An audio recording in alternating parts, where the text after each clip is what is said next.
Hello. I'm going to commence this video on my River Kephart 5 in my shed because that is where our journey concluded.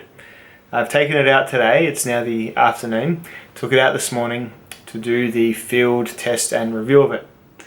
Let's get into this knife first. We'll talk about the specs of the knife. So this is a 5-inch blade. Well, it was a 5-inch blade with a micarta polished handle. It is 1/8 of an inch thick, so it is a nice thin fixed blade knife, and it is made of 4V steel. So 4V steel is like not an upgrade, but a different type of 3V steel geared slightly more towards edge retention, sacrificing just a bit of toughness. That's the official company line, and I haven't seen any evidence that that's incorrect. So a really nice size knife, really excellently balanced in the hand, nice and thin, a knife that will actually slice and cut, a fixed blade knife that isn't geared towards being a big ass survival knife. That didn't stop me from being a fuckhead and breaking it though. We'll get to that later. So first of all, I'll show some comparison shots to some other knives. I'll line it up next to put it next to a Bussy Team Gemini, which is huge. I'll put it next to a Gerber Strong Arm, which is like a medium-sized tactical style knife. I'll put it next to a Mora Companion. We all know what a Mora Companion is. And then I'll put it next to my favourite knife, my Greystone Customs knife, which is similar-ish to this one, although this has got a bit of a shallower face. So I'll show it next to those knives. That's sort of some idea of how much its size is. Now, I went out and I was going to shoot a holistic, nice, kind of self-aware, outdoorsy review. I was going to do all the cool shots of me sort of wandering around, and you have to put the camera down, walk away from the camera, and then walk back to it just for the enjoyment of the viewers. I was going to do all that cool stuff, and so I did. So why not we just roll the video as I started to shoot it with my original intent, and then we'll probably pick up about here.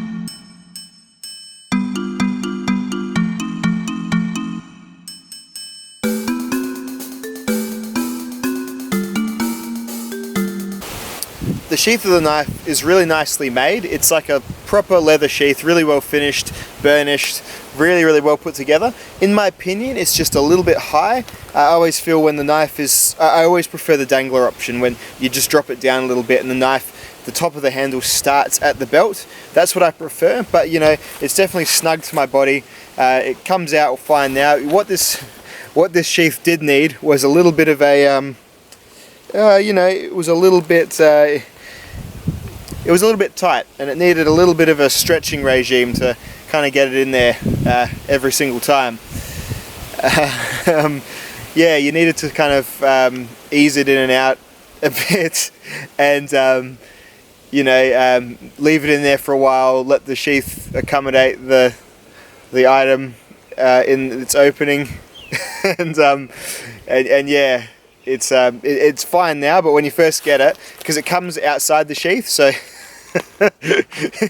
it doesn't come inside the sheath, it comes outside the sheath, and you need to put it in there overnight or something and leave it in there, and then you find that the entrance will become stretched enough to carry the knife. That's probably going to be the best take I can get of that. But yeah, once you've got your sheath adequately conditioned to accepting the girth of the knife, you can be sure that it will go in and out whenever you need it to. But as with all the higher sheaths, you're probably going to want to get an eye on it every time you put it in, just because it's quite close to your hip, and it is kind of in a bit of a blind spot. Like when I find when I look down, I have to crane my neck just a little bit to see the top of it.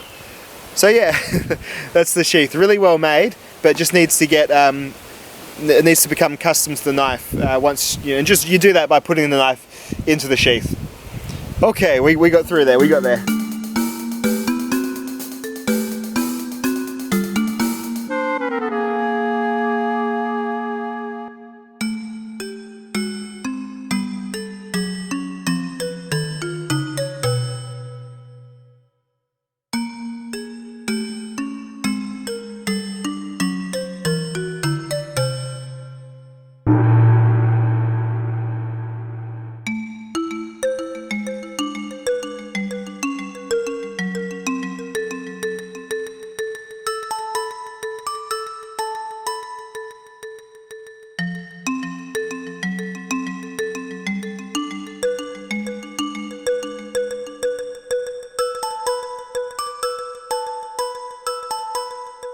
Alrighty, it is back to true, but the tip broke off.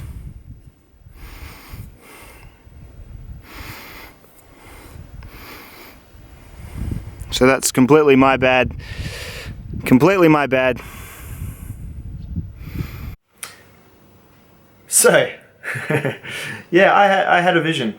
That vision came crashing down when I knocked that tip off there. So I brought the knife home, and Bark River has an excellent returns policy. They're a company that wants their customers to be happy and to have, you know, a Bark River knife. So if you break your Bark River knife, they'll want to get another Bark River knife into your hand. You might have to, you know, assist them to repair it in a way if you've really fucked it up, but they've got a pretty good, pretty robust returns policy. I know this because I've used it before. So I was thinking, no, because I do this YouTube stuff. I don't pretend to be an outdoors expert. As I've very, very capably shown, I'm not an outdoors expert. But I went out to try and do the tests that people like to see, and I fucked up the knife. And that is not on Bark River, and it should not be up to them to go out of their way to fix it. Now, let me be clear in this review. I am not holding that against this company at all, my breakage of it. I hit the tip of a thin-tipped knife of a steel that is, you know, not 3V, a good steel, but not 3V. I hit that with a piece of wood, try and get it out of a log that I put it into that I shouldn't have, because Australian hardwood is not for splitting with knives. Even your huge survival knives can suffer against Australian hardwood. So I did that, and that was my fault, so I took it home, and it is on me to fix. And I put it on my Tormek. I figured out the new edge angle I wanted, and I did that. I ground it off, and then I took my work sharp, which I didn't use the guides. I used just the sheer belt of it, and I reground an edge onto my knife, so it has still got a convex edge. It's not a full convex. I don't have a lengthy enough belt to put a full convex, but for all intents and purposes, it is a shaving sharp convex on the last inch or so of this knife. It is not perfect. I still need to do some work on fixing the tip. But yeah, what a strange direction for the reviews have gone. You get this madness when you're out, or I get this madness when I'm out, and I think, oh yeah, I can do that, that'll be fine. And sometimes you do, and sometimes you just break your knife. This isn't sold as a survival knife. This is sold as like an outdoors knife, as like a utility knife. It's not. If they'd called this a survival knife, I might have been a bit like, well, I might have knocked it for not having a thick enough tip or something like that. But it's not. So I misuse this knife, and I'm not looking to hide or mask that in any way. As part of the testing process, I do like to see if knives can hold up to that sort of stuff. And you know what? Even though the tip broke, seeing that steel bent the way it was and then back to true straight after was very, very impressive to me. So that is something positive I will definitely say for this knife. And really, despite my experience, there is nothing negative I have to say about this knife. This is one of the best fixed blade knives I've ever had, and probably the best fixed blade steel I've ever had. Yeah, it'll carve and shave wood for days. That initial edge is amazing. You saw my rope cut test with 4V. If you haven't, I say you check it out, because it cut as much rope as the super high speed, awesome tool steel pocket knife steels like K390 and M4 and those sorts of steels. This is really, really impressive stuff, and on a really, really well made, well designed, well done package. It's a classic design, the Kephart design, the spear point style knife, all that sort of business. But in this one, it's just done really, really well, despite me being a fuckhead and breaking it. So yeah, strange review. How not to review a knife will probably be the title of this video, because I'm gonna have to take a look at how I review my fixed blades, because you know what, this has happened too often. Australian hardwood is not for that, and I need to probably get my head around that. That as much as people like to see if a knife can batten with, unless a knife is a proper overbuilt rugged knife, stop it, get some help. Yeah, that's probably pretty well said. Alright guys, well, I hope this has been of some value to you. I would wholeheartedly recommend this knife. And really, it's a testament to, I broke it, I fixed it, and it is working just fine for me again. So there is just something to this knife. I think that is just a bit of a factor that I think once you've got it and once you make it yours, you'll love it as much as I love mine. That is all. I think I covered everything in the review at the scene. So thanks very much, guys. I'll catch you in the next one. Bye now. It's only a game. Why you have to be mad?